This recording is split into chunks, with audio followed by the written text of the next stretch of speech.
साथियों, आप देख रहे हैं फतेहपुर हलचल न्यूज चैनल। मैं हूं रमेश मोहन शुक्ला।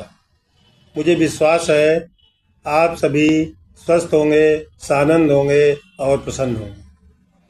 कल मैंने फेसबुक में एक पोस्ट डाली थी कि कल दिल्ली विधानसभा चुनाव के जो मतदान हुआ और उसके बाद जो एग्जिट पोल आए उनका मैं आज विश्लेषण 12 बजे करूंगा और उसी के तहत मैं आपके समक्ष उपस्थित हूँ। साथियों, मैं सिफालाजिस्ट नहीं हूँ, मैं कोई भविष्यवक्ता भी नहीं, लेकिन एक जो प्रचलन चल गया है उसी पर आज विश्लेषण करने के लिए मैं उपस्थित हूँ। साथियों, आपने देखा होगा विभिन्न न्यूज चैनलों में कि जितने भी कंपनियों द्वारा ये एग्जिट पोल दिए गए उनमें से अधिकांश अननोन थे, जिनका इसके पूर्व न कोई नाम था, न कोई पता, न कोई स्टेटस। केवल 2 एजेंसियां थी, मैर्टिज और पी डाटा, जो पूर्व से ये कार्य कर रही थी। उसके बाद जो शेष 10 एजेंसियां थी वो एकदम अननोन थी।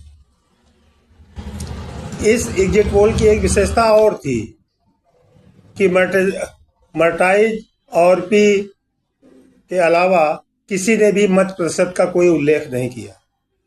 और अगर आपने ध्यान से देखा हो तो एग्जिट पोल उसी समय आ गए थे, तब तक तो मतदान का पूर्ण प्रतिशत भी नहीं आया था चुनाव आयोग के द्वारा। मैं ये नहीं कह रहा हूं कि जो एग्जिट पोल आए उसके हिसाब से 8 फरवरी को परिणाम नहीं आएंगे, लेकिन जो हमारा 2024 या उसके पहले और उसके बाद जो एग्जिट पोलों का अनुभव रहा है उनमें से अधिकांश एग्जिट पोल गलत ही साबित हुए हैं। याद कीजिए 2024 में जब सारे लोकसभा चुनाव में जब अधिकांश एग्जिट पोल ये कह रहे थे कि एनडीए 400 के पार और भाजपा 300 के पार जाएगी, लेकिन जब चुनाव नतीजे आए तो परिणाम क्या हुआ? भाजपा स्वयं में 240 पर सिमट गई और एनडीए भी 300 के अंदर रह गया। इसी तरह हरियाणा चुनाव में जब सारे एग्जिट पोल कांग्रेस की सरकार बनना निश्चित दिखा रहे थे, उसके बाद जो चुनाव रिजल्ट आए उसमें भाजपा की सरकार बन गई। उसके बाद महाराष्ट्र के चुनाव में भी ये एग्जिट पोल फेल हुए। साथियों, एग्जिट पोल एक साइंटिफिक प्रक्रिया है और जहाँ तक मुझे विश्वास है कि जो भी एजेंसियां इनको करती हैं उनमें उन साइंटिफिक प्रक्रियाओं का पालन करती होंगी। उन पर मुझको किसी भी तरह का कोई संदेह नहीं है। लेकिन कल के एग्जिट पोल जो आए उससे लगा कि जैसे कि एक दल विशेष ने इन सारी कंपनियों को खरीद कर और उन्होंने कहा कि ईमेल में ये आंकड़े भेज दीजिए।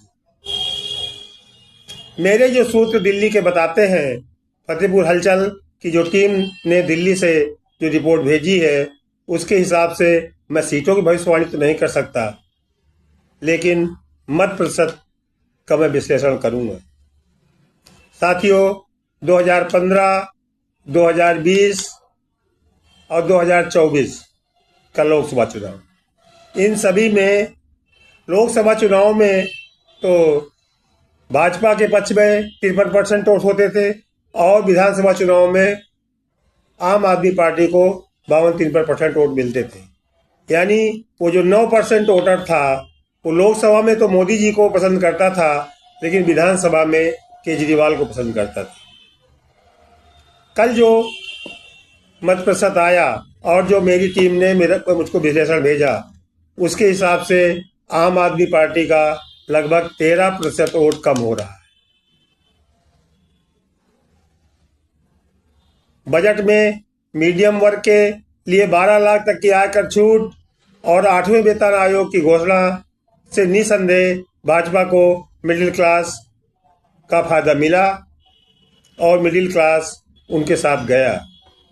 लेकिन जो 13% का नुकसान आम आदमी पार्टी से हो रहा है उसमें 13 का 13% भाजपा को चला जाएगा, ये हमारे आंकड़े नहीं कहते। आज भी बहुतायत में स्लम बस्तियों, मुस्लिम बस्तियों और अनुसूचित जात बस्तियों में आपको बढ़त है, लेकिन कांग्रेस ने अंतिम समय में जो राहुल गांधी और प्रियंका गांधी ने मेहनत की, उसका परिणाम यह है कि कांग्रेस का वोट भी गत 2020 के विधानसभा चुनाव में 4.26 से बढ़कर लगभग 12 से 13% पहुंच रहा है। इसका असर ये हुआ कि जो आम आदमी का वोट घटा या भाजपा का वोट जो थोड़ा बहुत फायदा हुआ, उसके अतिरिक्त शेष वोट कांग्रेस की तरफ गया है। अब ये वोट प्रतिशत किसको कितनी सीटें दिलाता है, ये तो 8 तारीख को ही पता चलेगा। लेकिन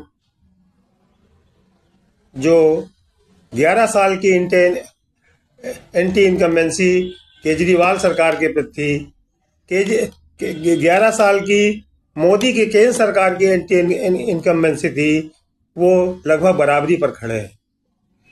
हमारे सूत्रों का विश्लेषण यह कहता है कि दोनों दलों को, भाजपा को 44 से 45% और आम आदमी पार्टी को 42 से 44% वोट मिलने की संभावनाएं हैं। इस बीच में कांग्रेस ने जो 4.26% से बढ़कर 13-14% तक अपना वोट बैंक अपना मत प्रतिशत ले गई है, वो कहीं न कहीं इन दोनों दलों को डेंट कर रहा है। साथियों, ये लोकतांत्रिक प्रक्रिया है, सबको अपनी अपनी बात कहने का हक है, सभी अपनी अपनी बात कह रहे हैं, लेकिन प्रायोजित तरीके से जिस तरह से एक वातावरण बनाने के लिए विगत 4-6 चुनावों से इन एग्जिट पोलों का प्रयोग हो रहा है, वो निसंदेह हमारी लोकतांत्रिक प्रक्रियाओं को मजबूत कर रहा है। कल जो 12 एजेंसियों ने अपने एग्जिट पोल दिए, उनमें 10 ने तो मत प्रतिशत का कोई उल्लेख ही नहीं किया कि किस दल को कितने मत प्रतिशत मिल रहे हैं, और कैसे कर सकते थे, जबकि चुनाव आयोग से अंतिम आंकड़े मतदान के आने ही शेष थे। एक स्वाभाविक सी बात है कि इससे आम आदमी में एक भ्रम की स्थिति उत्पन्न होती है और वो अपनी राय बनाने लगते हैं, और इन्हीं एग्जिट पोलों के आधार पर अधिकांश नेशनल टीवी चैनल ने भाजपा की सरकार पक्की कर दी है 8 तारीख।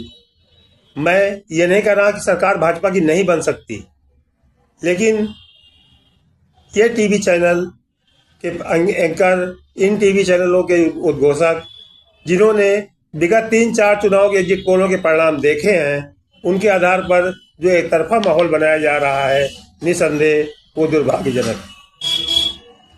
फतेहपुर की आज की घटनाओं के लेकर मैं एक वीडियो शाम को फिर 4-5 बजे आऊँगा। तब तक आप देखते रहिए फतेहपुर हलचल न्यूज़ चैनल। मैं हूँ रमेश मोहन शुक्ला।